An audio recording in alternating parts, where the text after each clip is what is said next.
Vamos abrir, queridos, o texto sagrado. Carta de Paulo aos Romanos.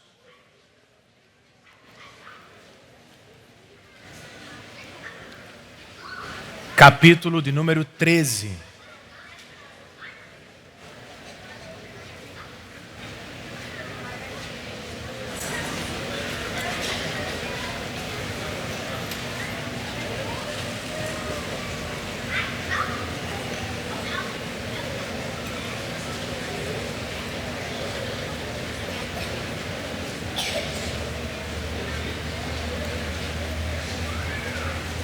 Romanos capítulo 13,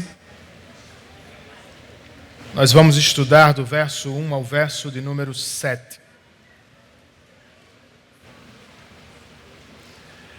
Eu estava em uma instituição pública, quando depois de um devocional, um político tomou a palavra e disse: pastor, como diz a Bíblia, eu só estou aqui porque as autoridades são instituídas por Deus.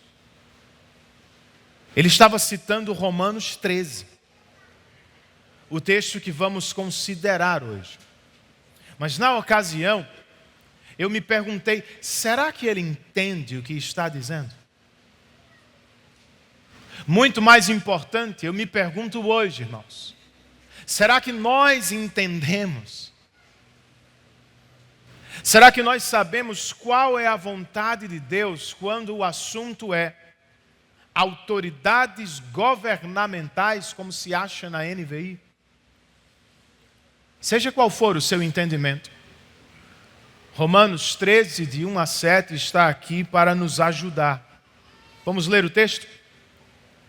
A palavra de Deus, na versão que temos adotado, a NAA, registra assim: que todos estejam sujeitos às autoridades superiores. Porque não há autoridade que não proceda de Deus. E as autoridades que existem foram por Ele instituídas. Assim, aquele que se opõe à autoridade resiste à ordenação de Deus.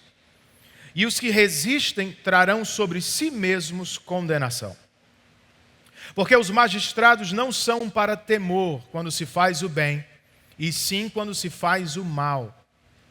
Você quer viver sem medo da autoridade? Faça o bem e você terá louvor dela, pois a autoridade é ministro de Deus para o seu bem.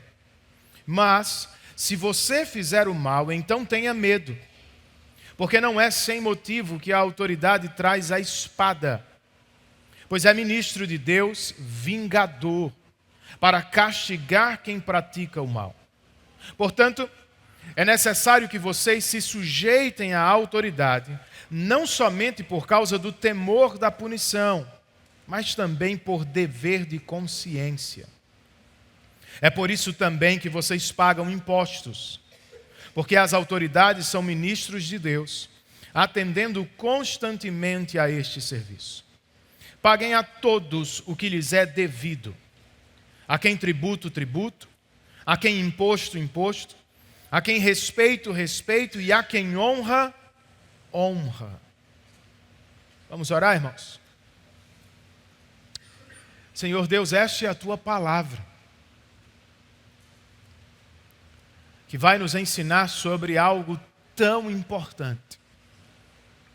Algo importante, mas que infelizmente tem dividido famílias, separado amigos e trazido prejuízos a igrejas. Não é a nossa intenção nesta manhã. Nós não queremos gerar mais polêmicas. Queremos ser unidos. Não pelo que achamos, não pelo que pensamos, mas unidos na sã doutrina da Tua palavra. Convence-nos então dos nossos erros. Abra os olhos do nosso coração para verdadeira instrução sobre o assunto. E dá que não apenas entendamos, mas principalmente nos submetamos à Tua vontade.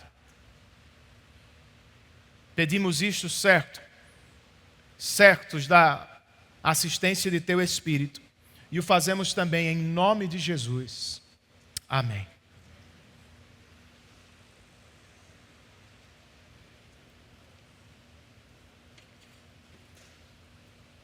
No capítulo 12, o apóstolo tratou dos nossos 4 relacionamentos mais básicos. Com nós mesmos, ou melhor, com Deus, versos 1 e 2. Com nós mesmos, versos 3 a 8. Com nossos irmãos em Cristo, versos 9 a 16. E com os nossos inimigos, versos 17 a 21. Agora, no capítulo 13, ele vai tratar de mais 3 relacionamentos. Com as autoridades superiores, verso 1 a 7. Com a lei de Deus, versos 8 a 10. E com o dia do retorno do Senhor, versos 11 a 14. Comecemos, irmãos, com a questão das autoridades superiores. A mensagem do nosso parágrafo, de modo simples, pode ser apresentada assim: todo crente deve se relacionar com as autoridades superiores de acordo com a vontade de Deus. Eu vou repetir. Todo crente deve se relacionar com as autoridades superiores, não de acordo com sua própria vontade ou achismo, mas sim de acordo com a vontade de Deus. Pastor, tudo bem, mas qual é a vontade de Deus quanto a este assunto? A vontade de Deus, queridos, em primeiro lugar todo crente deve sujeitar-se às autoridades por causa de Deus. Versos 1 e 2. Verso 1, parte A, o texto nos diz que todos estejam sujeitos às autoridades superiores. Que todos os crentes, ricos e pobres, homens e mulheres, judeus e gentios, pastores e membros. E o que todos os crentes devem fazer? Se sujeitar, irmãos. Se sujeitar é reconhecer e obedecer. É honrar e se submeter à liderança. Liderança de quem? Que todos os crentes estejam sujeitos às autoridades superiores, as quais no primeiro século, para Paulo e os primeiros leitores de Romanos, seriam as autoridades imperiais e as autoridades locais. Este é o ensino apostólico, que todos os crentes estejam sujeitos às autoridades. Mas qual é o seu fundamento? A base teológica para a nossa ética quanto ao assunto está aí mesmo no verso 1, parte B. Todos os crentes devem sujeitar-se às autoridades, porque não há autoridade que não proceda de Deus. E as autoridades que existem foram por Ele instituídas. Porque não há autoridade que não proceda de Deus. Entenda, Deus é o único ser do universo que detém autoridade inerente. E a autoridade dele vem do fato de ser ele o Criador e o dono de tudo. Foi o que o salmista declarou no salmo que vocês estudaram semana passada. Foi ele quem nos fez e dele somos.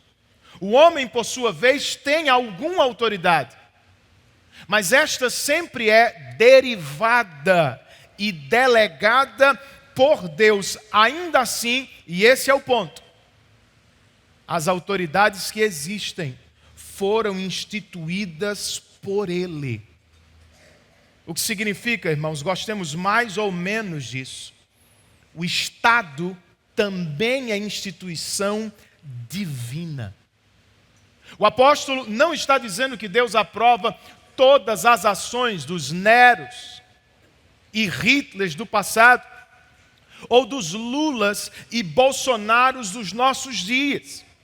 O que está afirmando e nos ensinando neste texto é que o verdadeiro rei nem é Nero, nem é Hitler.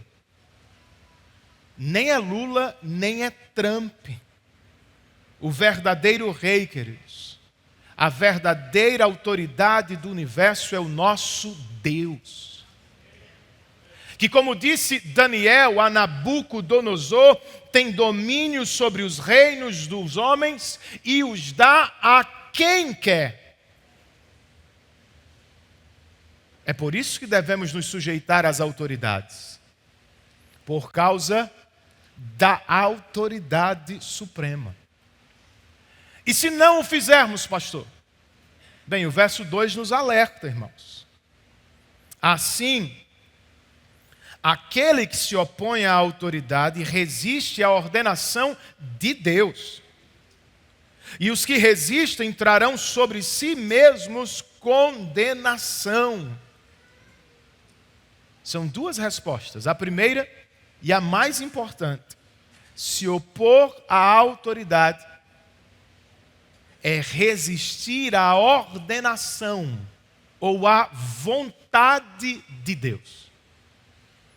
Consequentemente, esta é a segunda resposta: os que resistem trarão sobre si condenação. Do que é que Paulo estava falando? Praticamente, ele vai nos dizer em breve que nós podemos sofrer aqui e agora nas mãos das autoridades. Mas por que usou a palavra grega krima, que significa juízo? Eu fico me perguntando se ele não teria algo a mais na mente. E o que seria isso, irmãos? Veja, a rebeldia estava no cerne do pecado dos nossos primeiros pais. Porque não creram na palavra de Deus. Adão e Eva se rebelaram contra a autoridade dele. Nós somos filhos deles. E por isso o que nos é natural não é a submissão, mas a insubmissão. Esse é o ensino claro das Escrituras. Nós não somos pecadores porque podemos eventualmente pecar, irmãos. Nós pecamos, e muito, porque por natureza nós somos pecadores. É por isso que é tão difícil se submeter, se sujeitar às autoridades em casa, na igreja e na sociedade. E mesmo depois de salvos, nós sofremos com isso. Uma coisa, porém, é ter dificuldade em se submeter. Outra coisa é nem sequer desejar fazer. E se você é esta pessoa que resiste constantemente às autoridades, eu queria que você se perguntasse nesta manhã: o que este pecado de insubmissão constante revela sobre o seu estado de fé? Você é um crente verdadeiro que dorme? Você é um crente verdadeiro que anda fraco na santificação? Ou você é um falso crente que odeia a ideia da submissão e que por isso talvez esteja correndo o risco da condenação eterna? Seja qual for o caso, irmãos, nós precisamos orar a Deus nesta manhã pedindo pela santificação do Espírito. Se o Espírito operar em nossos corações, ainda que com dificuldade, nós vamos ao menos desejar atender ao ensino da Escritura, que é claro que todos os crentes estejam sujeitos às autoridades superiores. É um apelo à submissão. O Dr. John Stott escreve: os verdadeiros crentes não são nem anarquistas, nem subversivos. Por que não, gente? Não é porque concordamos em tudo com os nossos líderes. E não é porque os nossos líderes são santos anjos que jamais pecam. Claro que não. Nós nos submetemos às lideranças superiores porque cremos em Deus e no que Ele nos revelou em Sua palavra. Por vezes, em nossas crises políticas, discussões calorosas sobre o assunto, nós nos esquecemos que no âmago da mensagem bíblica há uma mensagem política. Qual é? De novo, irmãos, a verdadeira autoridade deste mundo não é este homem ou aquela mulher daquele ou deste partido. A verdadeira autoridade, a autoridade suprema deste mundo é o nosso Deus. Ele reina e domina sobre os reinos dos homens.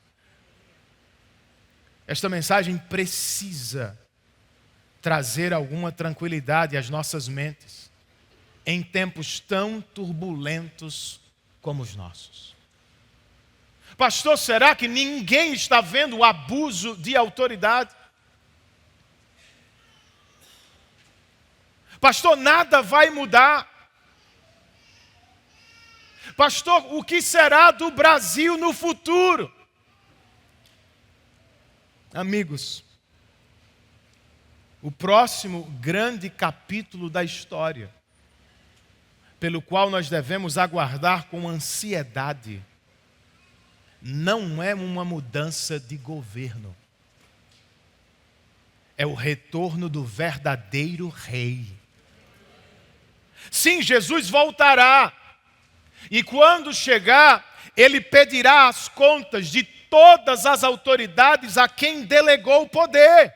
Haverá justiça. Sim, Jesus voltará, irmãos. E quando chegar, nunca mais estaremos submissos a governos pecaminosos, utilitaristas e egoístas. Até lá, porém, gostando ou não, gostando mais ou menos, nós devemos nos sujeitar às lideranças instituídas. Pastor, mas não há nenhuma exceção? Claro que há. Mas não é a sua preferência partidária, irmã. Nem é a minha opinião política. Então, qual é, pastor? Quando as autoridades familiares, eclesiásticas e políticas nos proíbem o que Deus ordena, ou exigem de nós o que Deus proíbe, nós temos o dever cristão de desobedecer, irmãos. Quando o faraó decidiu matar os primogênitos, ou melhor, os meninos recém-nascidos dos hebreus no Egito, as parteiras desobedeceram, se lembram? O texto de Êxodo, capítulo 1, verso 17, nos diz que elas fizeram isso porque resolveram temer mais a Deus do que a Faraó. Quando Nabucodonosor erigiu uma estátua e exigiu que todos os seus súditos se prostrassem diante dela em oração, os 3 amigos de Daniel desobedeceram, se lembram disso? E disseram, olhando para o rei: nós não vamos nos prostrar às suas imagens, nem adoraremos outro Deus que não seja o nosso Deus. Quando o Sinédrio de Jerusalém prendeu e resolveu proibir os apóstolos de pregarem em nome de Jesus, o que eles disseram? Diga-nos os senhores, Atos 4. Se é justo obedecer antes aos homens do que a Deus. Agora veja, o princípio é fácil, irmãos. Mas a aplicação dele é difícil e às vezes custosa. Os amigos de Daniel foram parar na fornalha. O próprio Daniel na cova dos leões. Os apóstolos foram presos e perseguidos. É a vida, irmão. É a vida cristã em um mundo manchado pelo pecado e liderado às vezes por homens e mulheres que odeiam a Deus e perseguem o seu povo. Ainda assim, nós temos que ser fiéis ao nosso Deus, para o louvor e glória de seu nome. Essa é a vontade dele. Que todo crente se sujeite às autoridades, guardando a exceção. Em segundo lugar, a vontade de Deus é: todo crente deve enxergar as autoridades como ministros de Deus.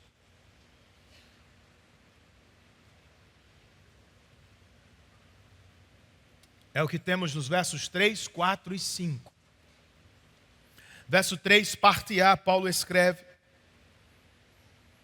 porque os magistrados não são para temor quando se faz o bem, e sim quando se faz o mal.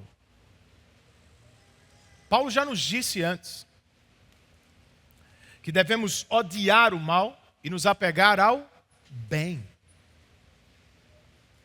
Que não devemos pagar a ninguém mal por mal, mas que precisamos procurar fazer o bem diante de todos. E que não devemos nos deixar vencer pelo mal, mas que precisamos vencer o mal pelo bem. Agora, usando as mesmas categorias, ele nos diz que os magistrados não são para temor quando se faz o bem, mas sim quando se faz o mal. O ministério das autoridades, portanto, tem a ver, em algum sentido, com o bem e com o mal. Como assim, Renan? Verso 3, parte B. Verso 4, parte A. Primeiro, Paulo pergunta: você quer viver sem medo da autoridade? Faça o bem e você terá louvor dela, pois a autoridade é ministro de Deus para o seu bem. O que é a autoridade, irmãos? A autoridade instituída por Deus, diz a palavra, é um ministro de Deus. Literalmente, o grego diz, é um diácono de Deus, é um servo de Deus. Por isso o Dr. John Stott comenta: quem presta serviço ao Estado, como legislador, funcionário público, magistrado, policial, assistente social ou cobrador de impostos, é tão ministro de Deus quanto aqueles que servem a igreja como pastores.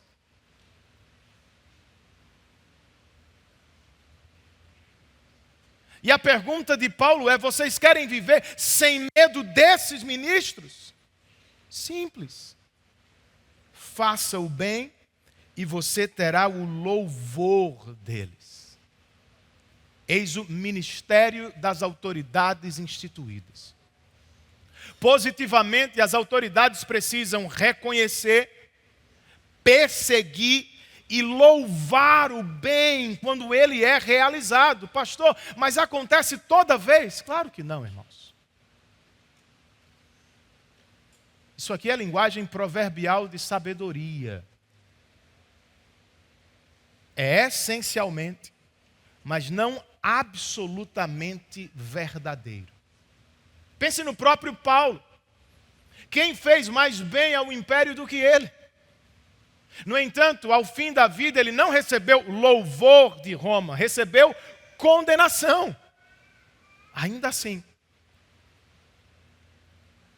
é o que devemos buscar, irmãos, o bem. E assim, não precisaremos viver com medo das autoridades. E o que seria ter medo das autoridades? Por que alguém deveria ter medo das autoridades? Verso 4b. Mas, se você fizer o mal, então tenha medo mesmo. Porque não é sem motivo que a autoridade traz a espada, pois ela é ministro de Deus, vingador, para castigar quem pratica o mal. O apóstolo outra vez chama a autoridade de ministro de Deus, só que agora ele a qualifica como ministro vingador. Se lembram do último parágrafo de Romanos 12?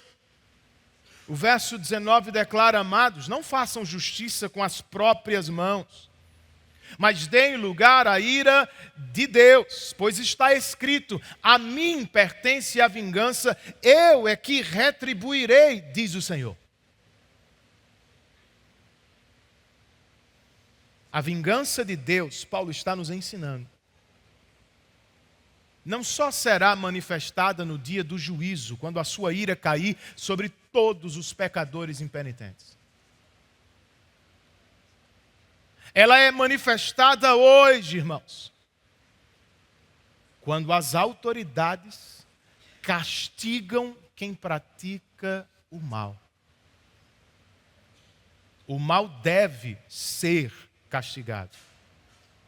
E é por isso que Paulo nos exorta: se você fizer o mal, tenha medo, porque não é sem motivo que a autoridade traz a espada. Traz a espada é uma expressão idiomática, que significa nada mais, nada menos do que punição capital. Portanto, verso 5. É necessário que vocês se sujeitem à autoridade, não somente por causa do temor da punição, mas também por dever de consciência. Os crentes não devem ter medo das autoridades se praticam o bem, mas por dever de consciência, eles devem se sujeitar às autoridades, isto é, eles devem fazê-lo porque sabem, é a vontade de Deus. Mas será que é como vivemos? Como, por exemplo, enxergamos o Estado, gente? Ao longo da história, 4 modelos já foram tentados. O erastianismo, o Estado controla a igreja. A teocracia, a igreja controla o Estado. O constantinismo, o Estado favorece a igreja e, em resposta, a igreja se acomoda ao Estado. E o caiperianismo, ou a parceria. Igreja e Estado reconhecem um ao outro nas distintas responsabilidades dadas por Deus e trabalham em cooperação um com o outro. Este último se encaixa melhor com Romanos 13 e também com o que Jesus nos ensinou no seu enigmático: deem a César o que é de César, deem a Deus o que é de Deus. São esferas diferentes de poder. Mas veja, as duas nos foram dadas por Deus. Não podemos adorar o Estado ou depender totalmente dele, nos devotar a ele como se fosse um Deus. Não, isso é pecado. Mas também não devemos desprezar o Estado por completo, como se ele não fosse importante, não. A vontade de Deus, irmão, é que tenhamos algum Estado. Sabe a espada que aparece aqui em Romanos 13? Apareceu na Bíblia pela primeira vez em Gênesis 3.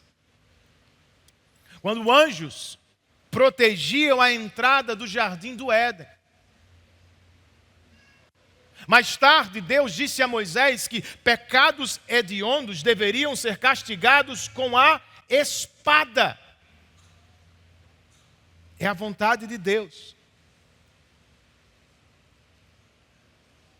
E, portanto, por piores que se apresentem às vezes, ter autoridades que lideram é melhor do que a anarquia, irmãos. Onde o mal avançaria no nosso meio sem nenhuma restrição. A nossa parte, em um Estado federativo como o nosso, é fazer a melhor escolha possível. Você não pode não participar e depois só reclamar, irmão.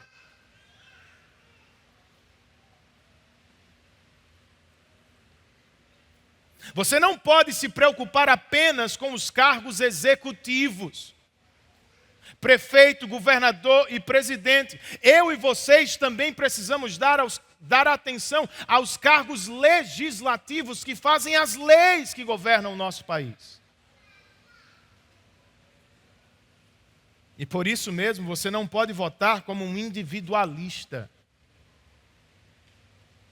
pensando somente no que você vai ganhar diretamente de determinado candidato.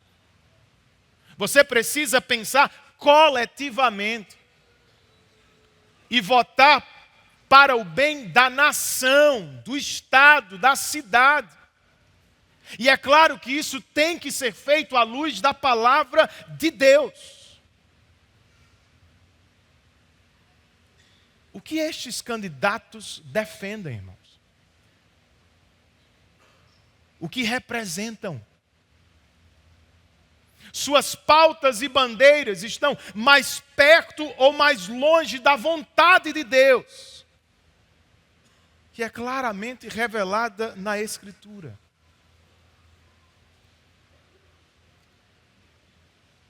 E se estamos em posição de liderança, o que nos cabe, irmãos?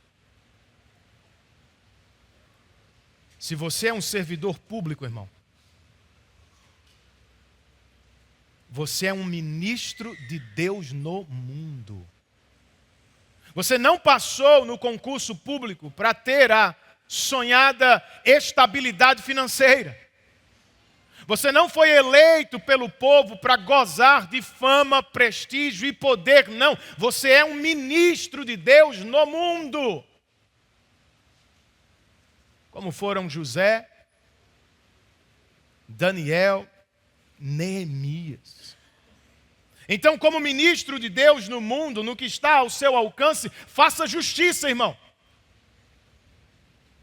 É sua responsabilidade, magistrado, castigar quem pratica o mal e ser o vingador de Deus na terra.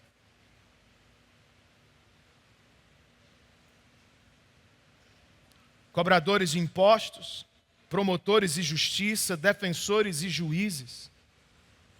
Vocês são ministros de Deus no mundo.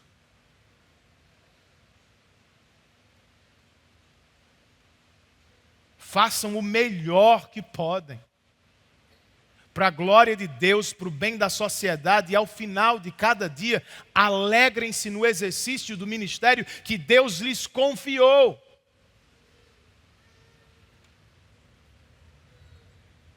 Como ministros de Deus no mundo, não só castiguem quem pratica o mal.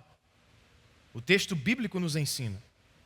Reconheçam e louvem aqueles que fazem o bem. Damos muita atenção à punição do mal, mas não podemos nos esquecer da prática do bem. E aqui eu quero ser um pouquinho mais abrangente. Não só servidores públicos, não só magistrados, todos nós precisamos dar atenção à prática do bem. Semana passada eu almocei com alguns amigos, irmãos em Cristo, e ao término do almoço, num restaurante, uma irmã que estava conosco fez questão de chamar o gerente do restaurante. Veio ela não ficou satisfeita, chamou o maior, o superior a ele. Ela fez questão de elogiar a garçonete pelo atendimento.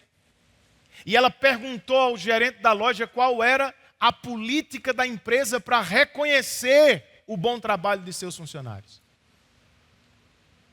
Ela tomou um bocado de tempo. Eu já não aguentava mais. Mas ela acertou, irmãos. Ela estava certa. Quando o bem é realizado, ele precisa ser notado. Precisa ser louvado. E sendo possível, ele tem que ser até remunerado, irmão. Pastor, mas as pessoas estão no trabalho para trabalhar. Sim, mas por que algumas trabalham mais? Por que algumas se empenham mais? Por que algumas servem com mais alegria e esforço? Tais pessoas, em casa, na igreja e no trabalho, lá fora, elas precisam ser reconhecidas e remuneradas com mais. Vamos procurar ver o bem, louvá-lo, reconhecê-lo. Marido, esposa, note o bem do seu cônjuge e o elogie por isso. Pai, mãe, reconheça o bem que seus filhos fazem e os parabenize por isso. Reconheça o bem das pessoas que trabalham para você na empresa, irmão. Ou das pessoas que te servem por onde você vai, nas instituições públicas ou privadas. Celebre o bem, para a glória de Deus. Todo crente deve se sujeitar às autoridades, todo crente deve enxergá-las como ministros de Deus. E para terminar, todo crente deve cumprir com seus compromissos com as autoridades instituídas por Deus. Versos 6 e 7.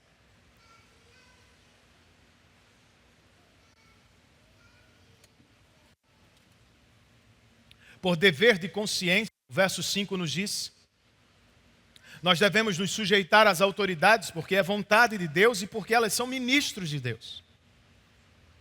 Mas na prática, como é que a gente faz isso?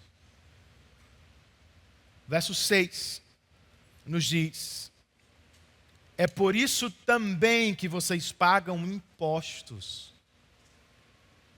Porque as autoridades são ministros de Deus, atendendo constantemente a este serviço. Por isso também é o que liga o corpo do ensino de Paulo à sua conclusão. Ou seja, uma vez que entendemos qual é a vontade de Deus, a conclusão de Paulo é: paguem os impostos. Por quê? Porque as autoridades são ministros de Deus e atendem a este serviço constantemente. De acordo com Timothy Keller, é uma indicação que o serviço público é um trabalho duro e que demanda muito tempo dos servidores.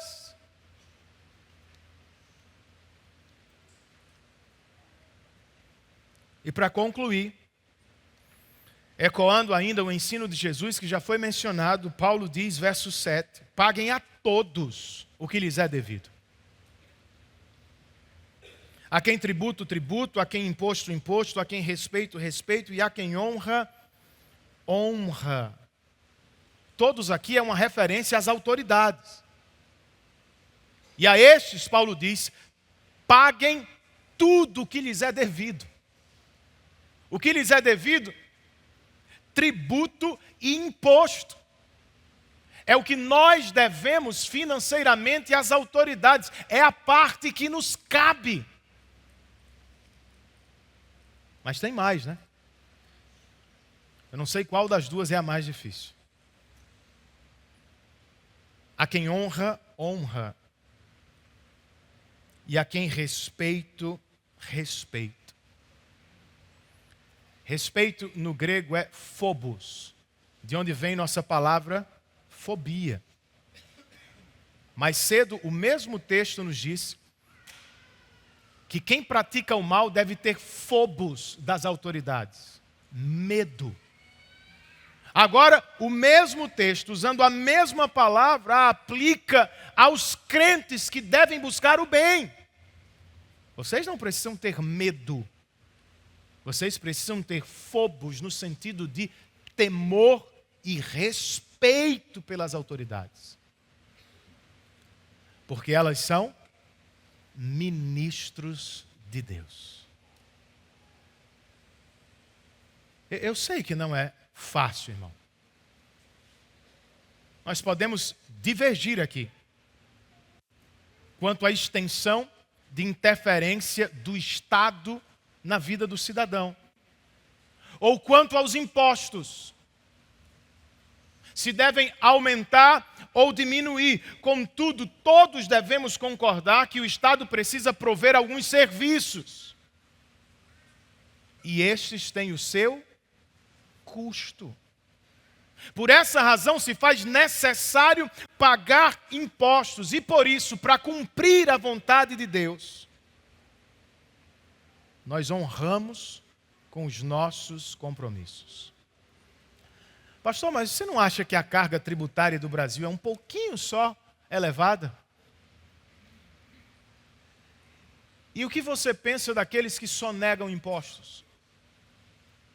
Outro dia eu conversei com um irmão da nossa igreja, que com lágrimas nos olhos, ele me disse: Renan, todos os meus concorrentes no comércio sonegam impostos.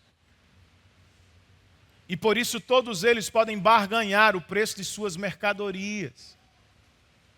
Mas eu decidi honrar a Deus.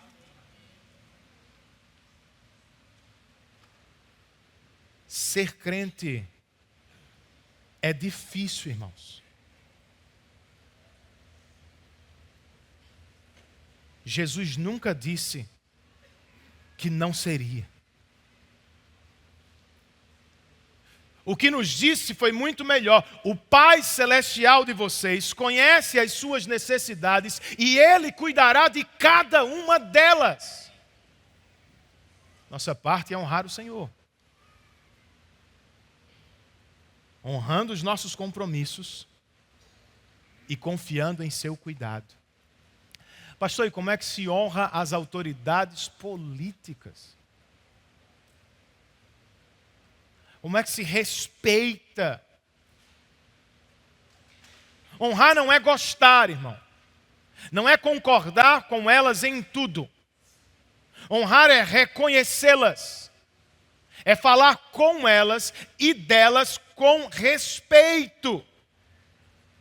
Você fala deste ou daquele político dos nossos dias, mas se esquece que os políticos do tempo de Paulo e dos romanos eram Herodes e Neros. Eu acho que eram piores. Para mim é uma vergonha, irmãos, que tenhamos tanto tempo para falar mal e sem respeito das autoridades. E tão pouco tempo para orar por elas, como nos ensina a Bíblia. De novo, eu não estou dizendo que você precisa gostar, ou que você precisa concordar em tudo com todas as autoridades. Mas você precisa honrar a Deus. E nós o desonramos quando somos conhecidos na sociedade como pessoas que não respeitam as autoridades instituídas. Quer discordar delas? Procure os meios legais, irmão.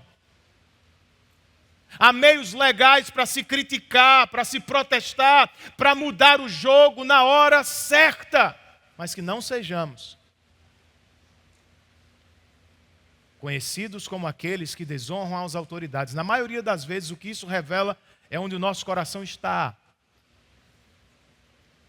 Na esperança de que este ou aquele político, este ou aquele governo mudaria tudo. Nossa lealdade suprema é a Cristo, irmãos. E se você é um crente que ocupa um cargo público e não quer sofrer com essas coisas, com o que está ao seu alcance, irmão, faça valer cada real dos nossos impostos. Faça valer cada real dos dízimos dessa igreja. Quantas horas de trabalho estão no seu contrato, irmão? Quais são as tarefas que você deve desempenhar? Lembre-se, você não é de Roma, você é de Cristo. Os outros servidores podem enrolar um bocado, você não. Os outros servidores podem não trabalhar tanto, você não.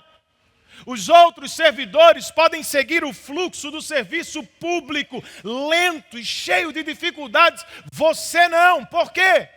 Você é um ministro de Deus. Você é um representante de seu filho no mundo. Que sejamos bons modelos de servos de Deus. Na igreja, na procuradoria, na escola municipal e no hospital federal. Que os homens vejam as nossas boas obras, como disse Jesus, e que louvem a Deus nosso Pai. Ali vai alguém que tem compromisso com o que recebe. A verdade, porém, queridos, é que nós somos todos pecadores. Por isso, em uma coisa ou outra que mencionamos, nós não somos modelos. Às vezes não cumprimos com os nossos impostos, às vezes desrespeitamos as autoridades, e às vezes não fazemos valer o dinheiro que é investido em nós. E entenda, por estes pecados, tanto quanto por outros, sem Cristo nós estaríamos condenados ao inferno. A nossa sorte e a nossa glória são Cristo Jesus. A doutrina da justificação, você deve lembrar, é o coração do Evangelho. Porque ela nos ensina que não apenas fomos perdoados de nossos pecados, nós também fomos declarados justos diante de Deus por causa de Cristo. Sabe o que significa? Não é só a morte de Cristo que nos salva, quando Ele assume o nosso lugar de punição. A vida de Cristo também o faz, quando Ele transfere para nossa conta a justiça e a obediência dEle.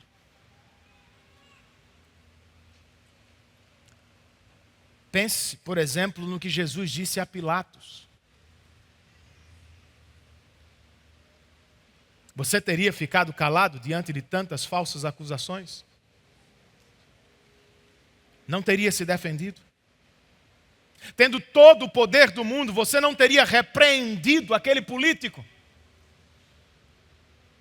Em vez disso, quando ouviu de Pilatos, você não sabe que tem autoridade tanto para soltar você como para crucificá-lo? Jesus simples e respeitosamente disse: o Senhor não teria nenhuma autoridade sobre mim, se de cima não lhe fosse dada. A morte e a vida perfeita de Jesus nos salvam da condenação e nos justificam diante de Deus. Por isso, enquanto vivemos em um mundo quebrado, onde autoridades e cidadãos são todos em algum nível corrompidos, nós só esperamos plenamente, nós só adoramos a Cristo, o verdadeiro Rei. Na reunião apocalíptica que João viu, anjos, querubins e homens declaravam em alta voz: digno é o Cordeiro que foi morto, de receber o poder, a riqueza, a sabedoria, a força, a honra, a glória e o louvor. É por isso que o adoramos, gente. O Rei maravilhoso do universo, a autoridade suprema do mundo, morreu para salvar pecadores corrompidos e carentes. Você crê nisso, amigo? Todos nós, de muitas maneiras, pecamos contra Deus, o Criador, e por isso somos culpados. Mas Deus, em sua infinita graça, nos deu seu Filho como nosso substituto. Todos os que nele creem, se arrependendo de seus pecados, são salvos da ira futura e são agora mesmo declarados por Deus justos por causa da justiça de Cristo. Você está ouvindo o Evangelho e ainda não respondeu a ele? Faça-o nesta manhã. Reconheça os seus pecados e se submeta a Cristo como seu Salvador e Rei. E depois viva conosco para cumprir a vontade do Senhor. A vontade do Senhor, irmãos, é que estejamos sujeitos às autoridades. É que as tratemos como ministros de Deus. E é que tenhamos alegria e condições para honrar nossos compromissos para com elas. Vamos depender do Espírito para isso. E vamos viver assim para a glória do nosso Deus e para o bem do nosso país. Curve a sua cabeça, feche os seus olhos. Ore ao Senhor respondendo a palavra e preparando-se para a ceia, da qual você em breve participará.